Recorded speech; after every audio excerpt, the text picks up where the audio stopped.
What ho? Or in a more posh voice, what ho? Considering I have enough time to make a second video today, I'll make a second video today. I thought I would cover something fun but morbid. I could explain it as morbid. However, a bleak and somewhat disappointing future is a better description. A slightly better description. Imagine, it is the end of the observable universe. It is the final day, the final hour, the final minute, the final second. Our story takes place many billions or trillions or quadrillions of years in the future. All life in the universe has come to a stop.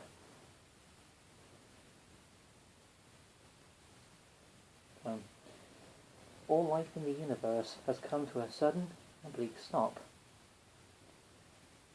The problem facing all life in the universe, the Google upon Google upon Google of all life, made immortal thanks to their inventions, their technology, their discoveries, quadrillions, no, over Google, correction, a Google upon a Google upon a Google, perhaps a Googleplex life forms, all at perhaps the very pinnacle of what can be considered intelligence, and all at what can be considered the pinnacle of power that can be allowed by their technology. These life forms, Googles upon Googles upon Googles of life forms, far more than enough species for a person of the 21st century, or of human comprehension, to be concerned of. However, they are perfectly real, and they are of the future. Googles upon Googles upon Googles of life forms have come across a problem that faces all of the observable universe, including the not observed entire universe. This little scenario explores the idea of the universe being finite, or containing a finite amount of matter and energy, and includes the concept of cosmic expansion. That is a problem. That is the found problem. There is not enough matter or energy or general resources in the universe to fully sustain all this life, all existing, all in one go. There are Googles upon Googles upon Googles of life forms, organic and inorganic, biological or non-biological, sentient or non-sentient.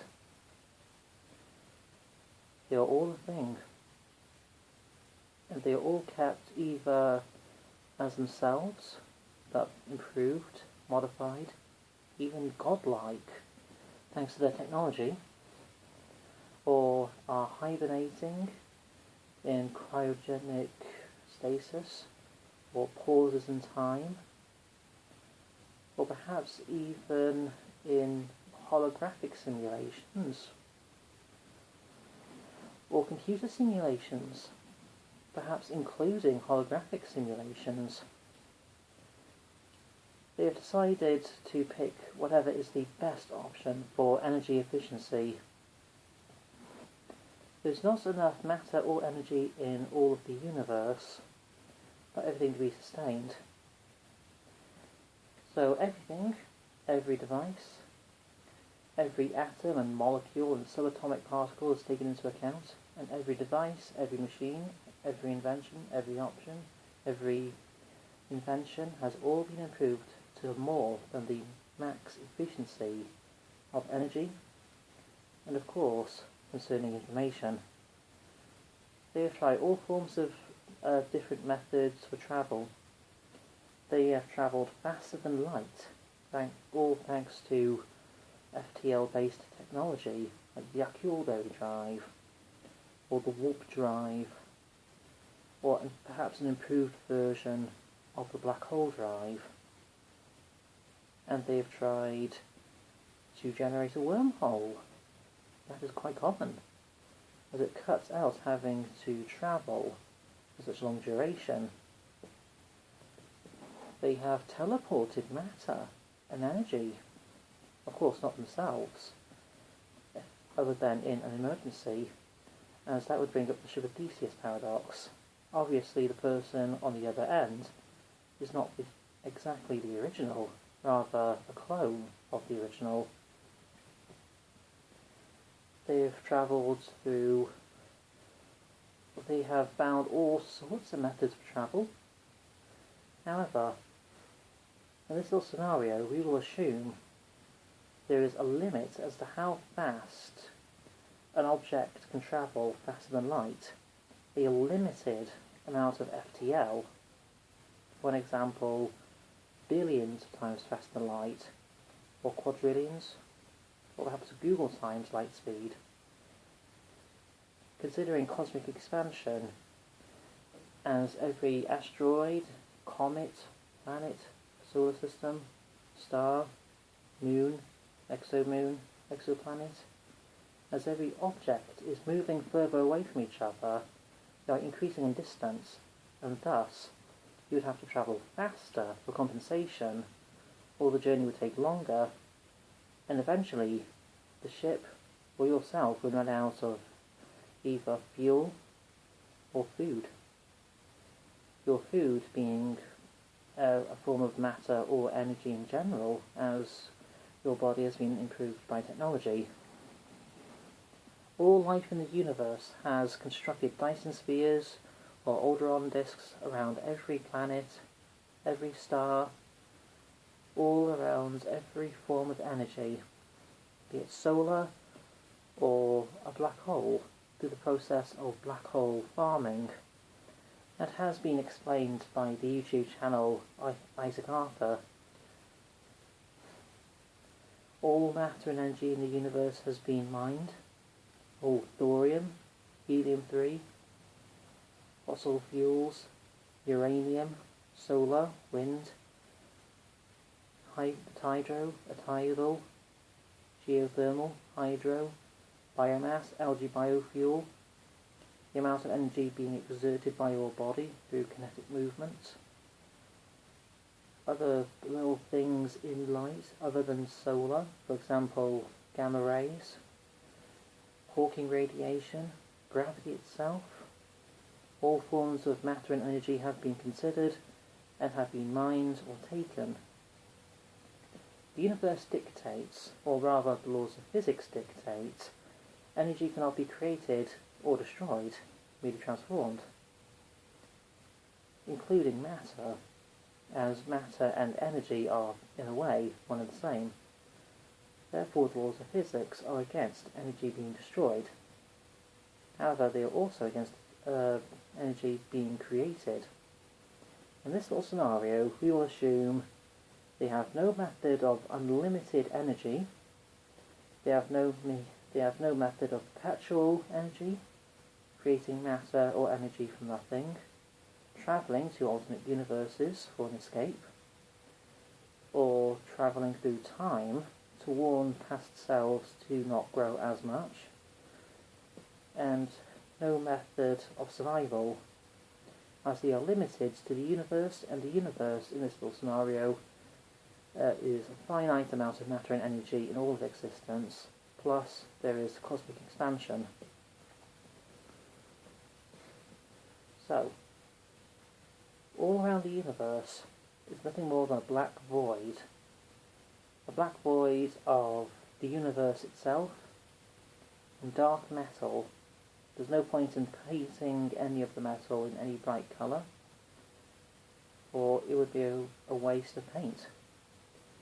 as there's no point in having light be reflected, or the light must be mined or collected from a form of futuristic solar panel. Giant structures, megastructures, gigastructures, terrastructures, past petastructures, all the way to the greatest structures in the known universe, or in human conception. Never mind a Dyson sphere. How about a Dyson sphere that is universal? Every planet and sun has been covered in Dyson spheres. It takes a tiny and insignificant amount of energy to do even the smallest of things. A battery, a small AA battery in the 21st century, would be in comparison the Hoover Dam, for a not so specific amount of duration. This being an example taken by Isaac Arthur. I guess it would be the duration of the battery itself. So, you have all life in the universe using the least amount of energy to be sustained and living, none of them wishing to die or to be in any state of dying.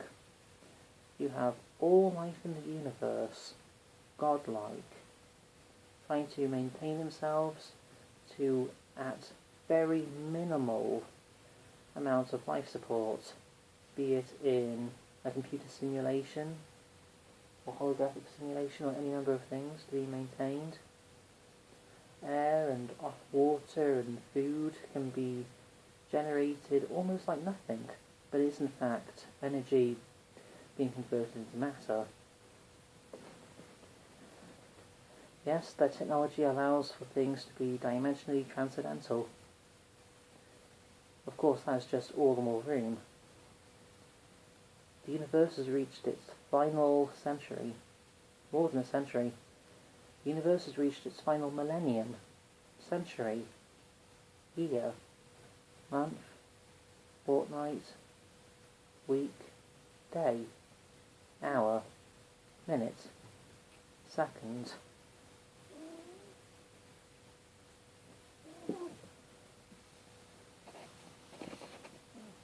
Cat. Final second, final nanosecond.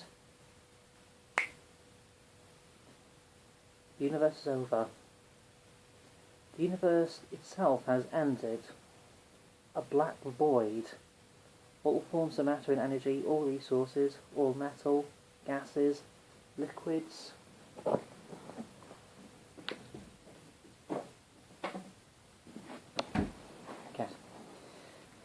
All resources, all metals, even mental things like all ideas have been thought of. All hydrogen, deuterium, tritium, everything that could be put in fusion has been put in fusion, or has been kept as antimatter.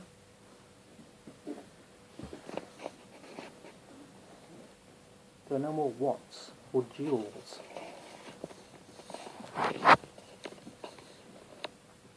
It is far too long in the future for anything to be continued, ever.